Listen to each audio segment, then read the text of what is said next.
This is Bible teacher and author Alan Bonck. Welcome.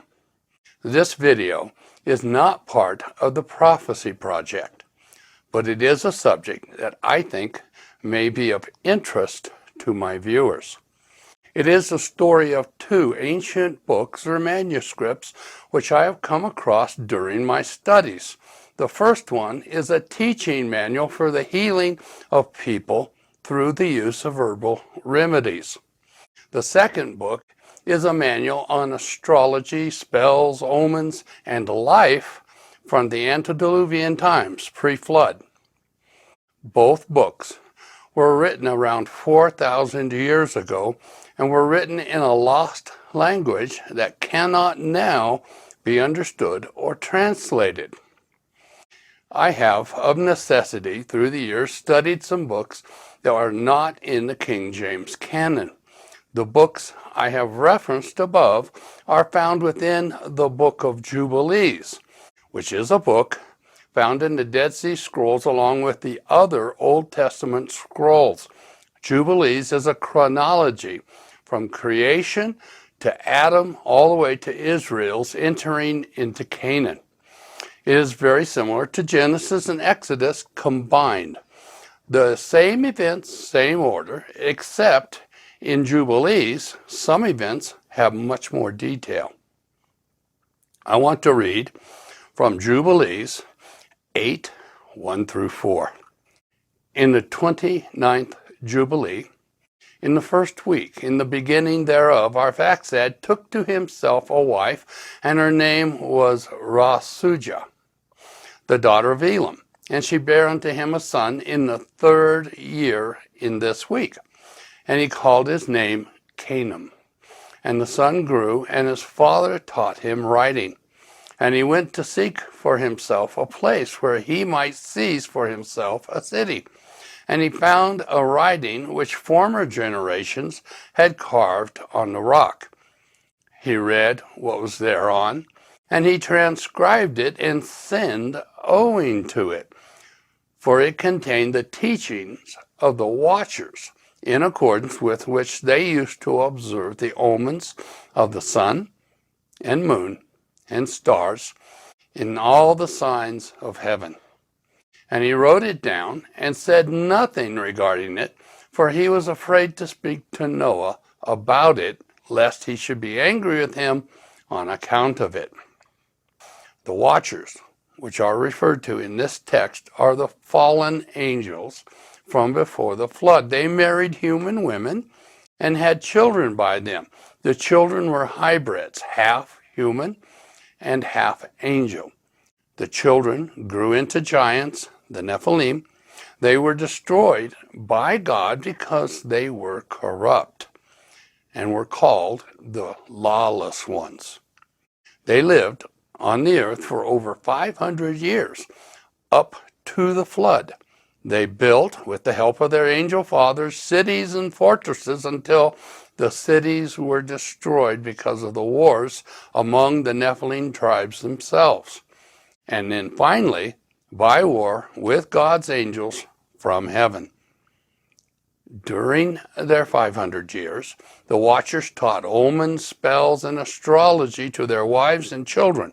That is what was found on the stones that were copied by Canaan, and it caused him to sin. I want to point out that the language of the text was the language of the watchers, the angels, from before the flood. At that time, before the flood, everyone spoke the same language. It was called the language of creation. Noah's children also spake the same language after the flood, but the language was lost, or more precisely, taken away and removed. This happened at the Tower City, the Tower of Confusion, which was later called Babel. I will read Genesis chapter 11, verse 1, and the whole earth was of one language and one speech. And again, in verses 6 and 9, the people is one, Noah's sons and sons have all one language. Verse 9, the Lord did there confound the language of all the earth. The people would have certainly remembered that they had spoken a language to each other, but now they can't remember how it sounds, what it means. They are confused. All the families began to develop from scratch a new system to communicate to each other within the family, within the tribe. Each family would move into its own villages. Now, Voynich's manuscript that he had made would at this point become unreadable by him or anyone else, unintelligible and mostly worthless. But I think the people would have kept it anyway because of a hope to solve the language problem at some point in the future. Now, I want to move to the second book, which is also written in the language of creation. I need to explain that the giants that died before and during the flood had no place for their spirits from within them to go, to rest. There was no Sheol for them to go to. Their spirits became disembodied. They are referred to as demons. They hate God, they hate mankind because they blame us for their plight. I'm telling you this so you can understand the verses I am going to read to you from Jubilees chapter 10. Noah is praying to God for help because of the spirits after the flood are afflicting his children. 10 verse 1. And in the third week of this Jubilee, the unclean demons began to lead astray the children of the sons of Noah, and to make them err and to destroy them. And the sons of Noah came to Noah their father and told him concerning the demons which were leading astray and binding and slaying his sons' sons. He prayed before the Lord his God and said, and thou knowest how thy watchers, the fathers of these spirits, acted in my day. And as for these spirits which are living, imprison them and hold them fast in the place of condemnation, and let them not bring destruction on the sons of thy servant, my God. For these are malignant and created in order to destroy. And he, God, said, let the 10th part of them remain before him, Satan, and let 9 parts descend into the place of condemnation. And one of us, angels, he commanded that we should teach Noah all their medicines. For he, God, knew that they would not walk in uprightness nor strive in righteousness. And we did according to all his words.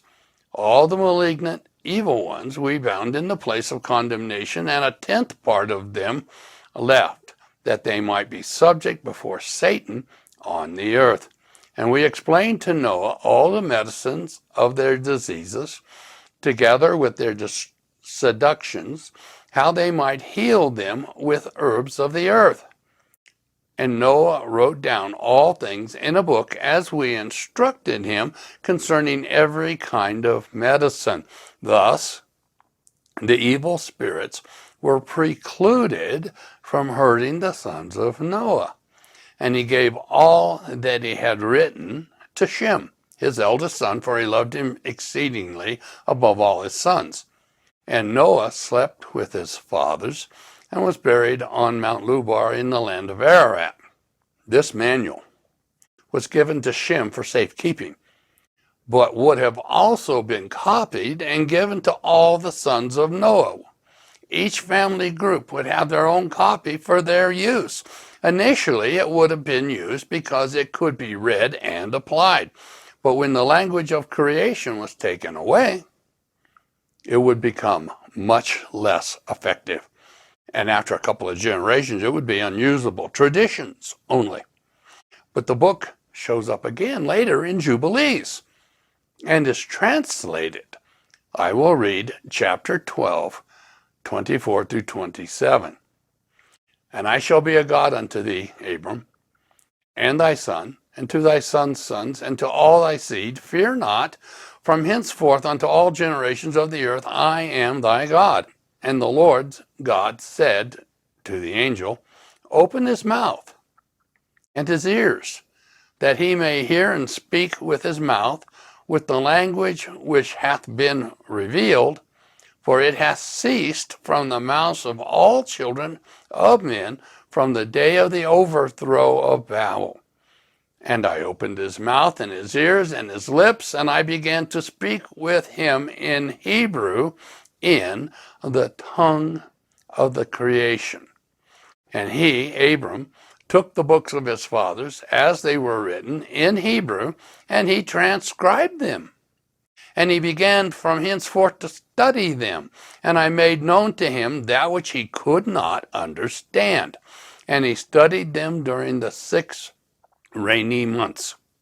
None of the books of the Bible that we have today are written at the time of Abraham's experience. The books of his fathers would have been Enoch and Noah. Both had written their books in the language of creation. And thus Abraham, his family, and all the other people of the earth could not read them.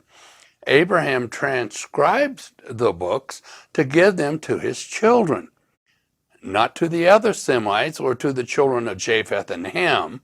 They were on their own. They had the books, but could not read them or understand them. Abraham's children could now understand the medical herbal manual of Noah. Now, Abraham's children did not speak the pure Hebrew which the documents were written in, but rather an understandable Chaldean Hebrew translation, as transcribed by Abram. This hybrid language became Abram's language for his people to use, and is what we call today Hebrew. Abram needed help from the angel to understand some of the words and what they meant. When he could not find a Chaldean word to express the meaning, he would have to use the manuscript itself and give the sense along with it. Thus, some of modern Hebrew is really from pure Hebrew, the language of creation, which is still not allowed to be spoken by mankind. The Book of Herbal Remedies was probably used, or at least known, by the children of Israel until they went into the Babylonian captivity, and may have been lost with all the other scrolls at that time. The manual was not being used by the Jews of Jesus' time because his ministry, Jesus' ministry, dealt largely with delivering the sick from the effects of demon activity, healing and setting people free, which was the same as the manual's original intent. I'm not aware of any Hebrew Chaldean copies of the book to exist today. If they do, they are hidden away somewhere by the Jews and unacknowledged in any way to the world today. Now, the copies of the books which had been distributed amongst the other sons of Noah, the heathen nations, may still exist. It would be untranslated. It would be in the original language, the language of creation. It would, of course, be a copy of a copy of a copy, etc., not an original manuscript. There is a manuscript which exists today. It is currently at Yale University. It has been called the most mysterious manuscript in the world.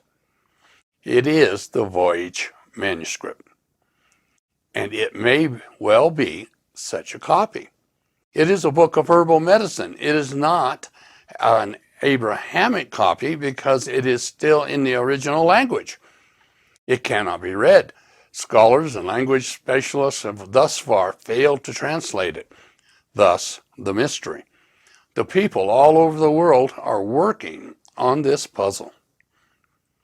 Based on the drawings and charts, I think the manuscript includes the second book from the Watchers, Canaan's astrology and omen book, which the Jews would not use, only the pagans.